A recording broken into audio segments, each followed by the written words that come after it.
Olá, gente, muito boa noite, tudo bem com vocês?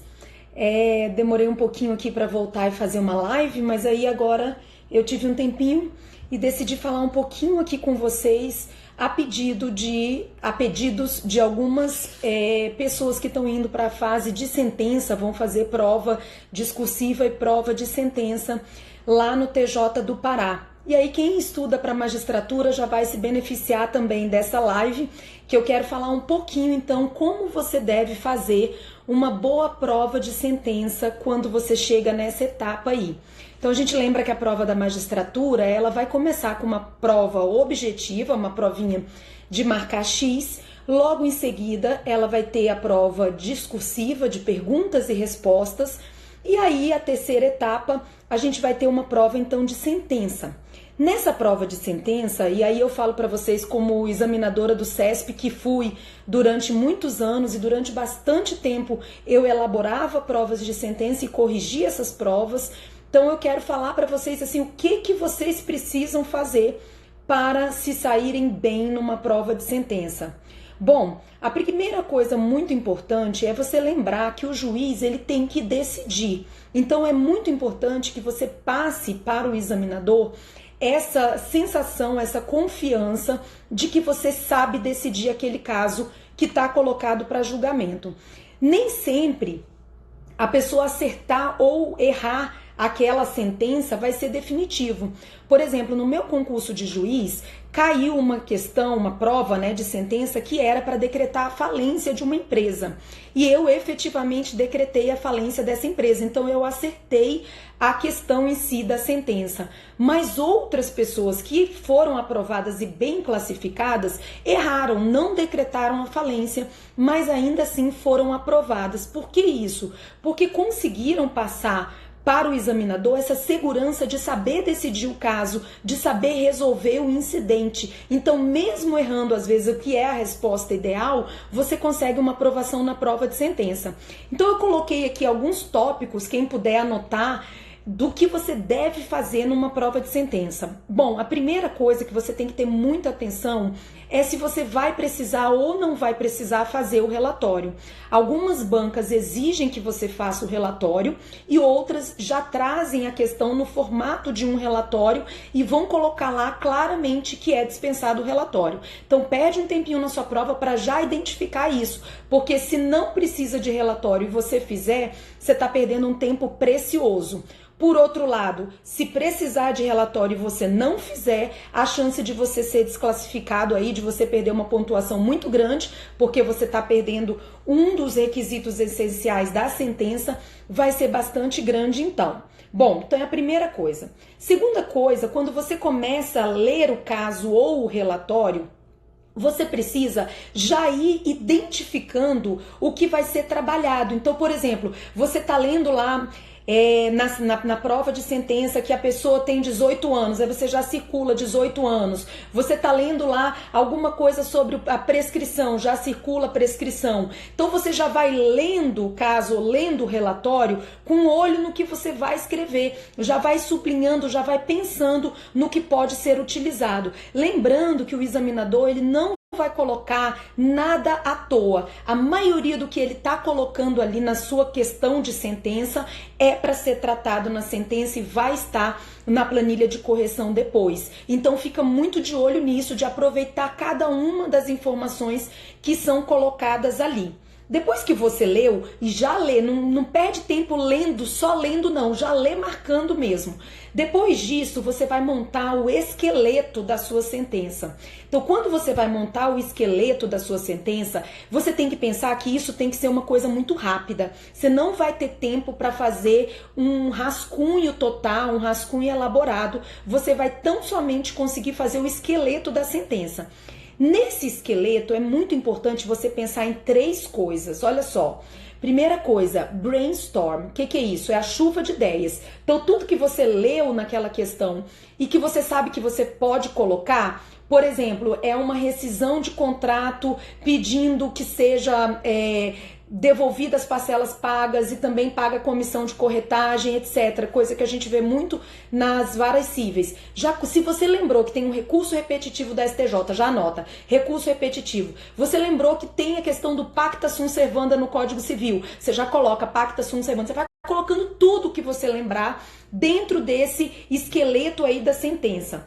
Nesse momento também, é muito importante, a segunda coisa, que você fale ou você pense aonde que aquilo ali vai estar na lei. Então você já coloca CC, CDC, lei número tal, já vai colocando isso, porque se você parar para ir procurar no seu vademecum e ficar procurando artigo, você corre grande chance de não conseguir terminar a prova. A prova de sentença, ela é uma corrida contra o tempo. Então, já vai colocando mais ou menos onde tá. Por quê? Porque no final das contas, se não der tempo, você coloca simplesmente assim, ó, de acordo com o Código Civil, de acordo com a lei adjetiva cível. Você simplesmente indica que você sabe que tem algo na lei sobre aquilo ali.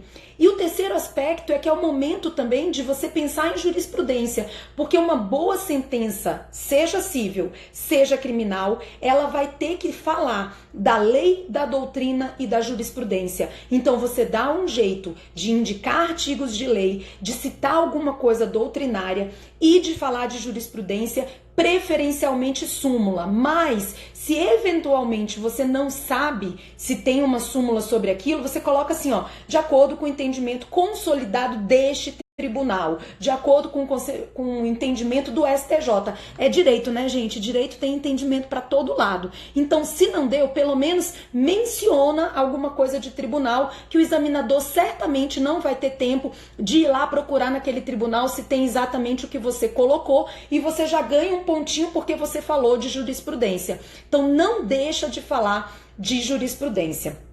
Depois disso daí, você vai começar a escrever. Você montou o relatório, montou o esqueleto, agora eu vou começar a escrever, a fazer a minha sentença propriamente dita. Então, na hora de fazer sentença propriamente dita, se tiver que fazer o relatório, você vai fazer um relatório de no máximo uma página, só voltado especificamente para as fases do rito. Então você vai falar ali do devido processo legal mesmo, só as fases do procedimento, não fala coisa à toa, só o que é essencial.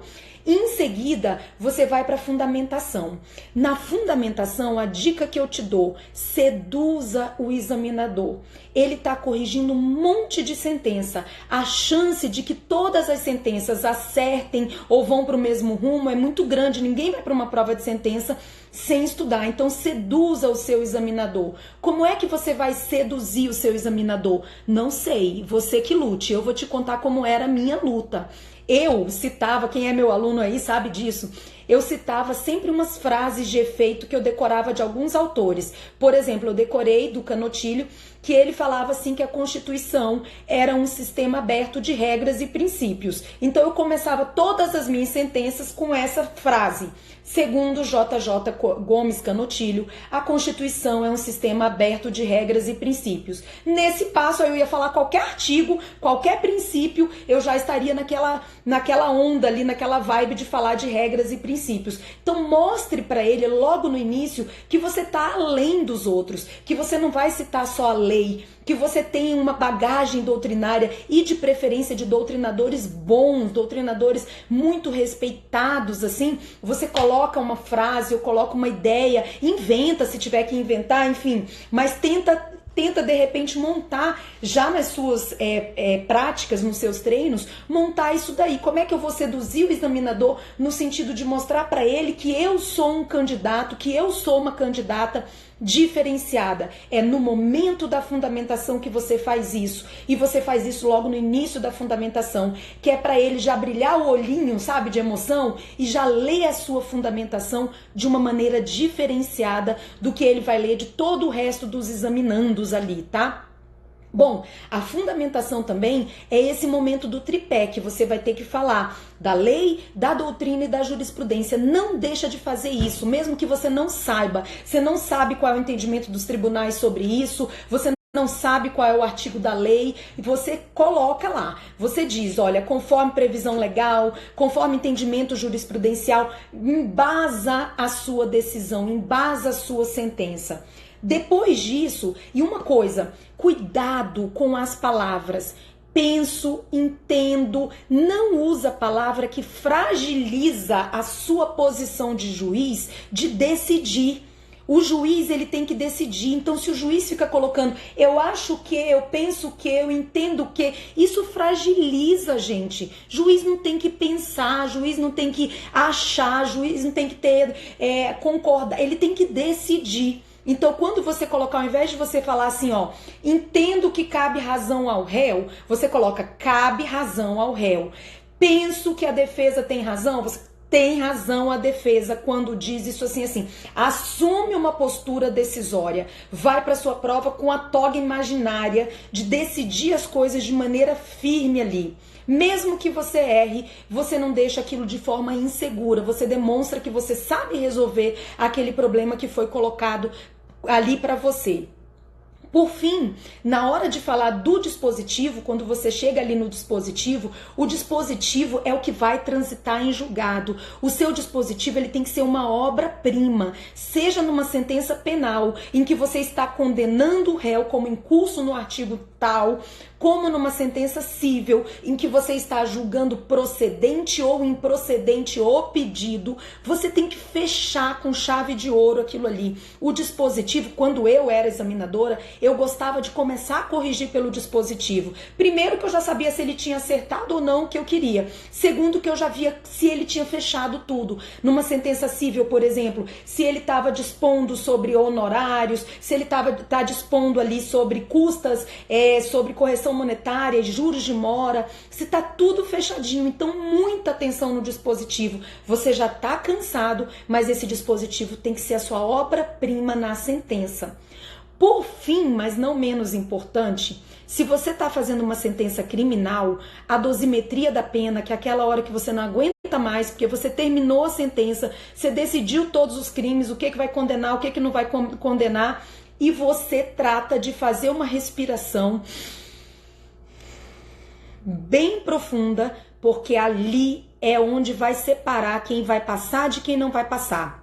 Em média, as dosimetrias da pena têm valido 4 pontos de 10 possíveis. Então é muita coisa. Se você fizer uma boa dosimetria, chegando perto desses 4 pontos, você está com grande chance de ser aprovada. Então você tem que fazer uma dosimetria primorosa. Como que eu faço uma dosimetria primorosa? Especialmente com as circunstâncias judiciais do artigo 59. Então você precisa saber com absoluta clareza o que é cada uma daquelas circunstâncias do artigo 59. O que é a culpabilidade? Qual o conceito? Então você tem que colocar com relação à culpabilidade, entendido como juízo de reprovação social da conduta, e valorar uma por uma. Isso aí te leva lá para frente. Se você demonstra para o seu examinador que você sabe analisar uma a uma as circunstâncias judiciais, conseguindo esclarecer o fundamento, dizer o que é cada uma delas, você é um juiz mais preparado do que os outros. Tenha certeza disso. E terminou isso daí, agora eu volto para a parte comum. Tanto na sentença civil como na sentença criminal, você não pode esquecer das disposições finais. Então, a parte finalzinha da sentença, que é o momento ali, no caso do criminal, que você vai falar sobre a detração, que você vai falar sobre a expedição de carta para execução.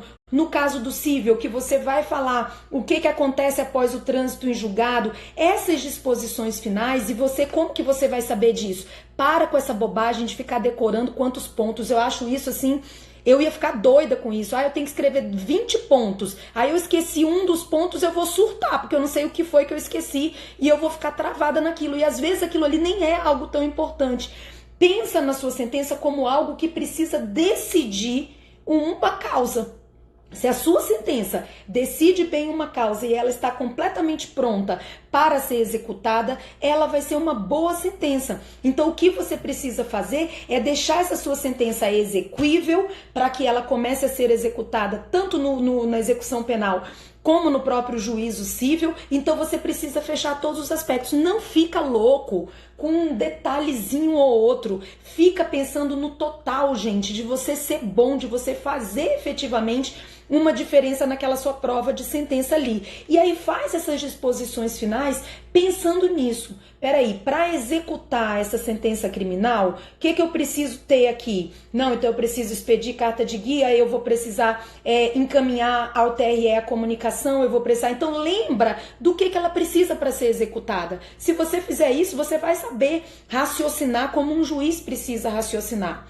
Dito isso, vou tentar disponibilizar no meu Drive alguns modelinhos de sentença, mas eu recomendo fortemente que vocês entrem no site do CESP, Sebrasp, e que vocês entrem lá nas provas e peguem o padrão de resposta para vocês verem o que os examinadores querem avaliar, o que vale ponto efetivamente, para você não esquecer. Para mim, o melhor estudo para a sentença, além de você ter um professor corrigindo, que é o melhor de todos, é você pegar esses padrões de resposta e você olhar o que vale ponto, o que é seduzir o examinador em termos de pontos, tá? Então olhar ali aquele padrãozinho de resposta que ele fez, aquele padrão que ele colocou ali, o que vale ponto e quanto ponto vale. Lá no site do Sebrasp, vão pesquisar, deixem de preguiça, que é o mal do século para o concurseiro, e pesquisem isso, o que o seu examinador pediu para cada coisa. Realmente, a Camila falou, não é espelho de prova, é padrão de resposta. Pega lá e vê o que vale ponto numa sentença civil, o que vale ponto numa sentença criminal. E por fim, eu vou falar uma verdade para vocês. Gente, tá cheio de juiz que acaba de passar no concurso e fica super inseguro para fazer uma sentença. Acontece demais. Na hora do vamos ver, que você vai mandar uma pessoa de verdade para cadeia, é quando vai ficar difícil. Na hora do vamos ver, que você vai pegar uma garotinha que ficou cega e vai indeferir uma tutela e vai indeferir, aí você vai ter dificuldade na sua vida. Na hora da sentença, só pensa o seguinte: eu preciso resolver esse caso. Alguém vai ter que resolver depois, né, na vida real, alguém vai ter que resolver, e que seja eu que vou me dedicar e vou estudar para isso. Então pense nisso, você vai fazer a sua prova sem medo, você vai pensar como um caso real que você precisa decidir, que você precisa dizer o direito. É isso que é jurisdição, é dizer o direito. Então diga o direito. Depois que você passar, provavelmente sua sentença ainda vai ser ruim, você vai demorar para conseguir fazer uma sentença boa. Nessa fase, basta somente, tão somente, que você consiga o suficiente para passar. Você não precisa fazer uma sentença perfeita. Não pira pensando em perfeição. Camila, minha filha, tu não me ama não, né? Porque o CNJ tá no nosso pé com esse negócio de rede social.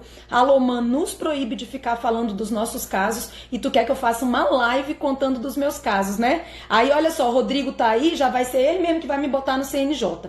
Então, gente, é o seguinte, é isso, uma prova de sentença não é um bicho de 7 cabeças.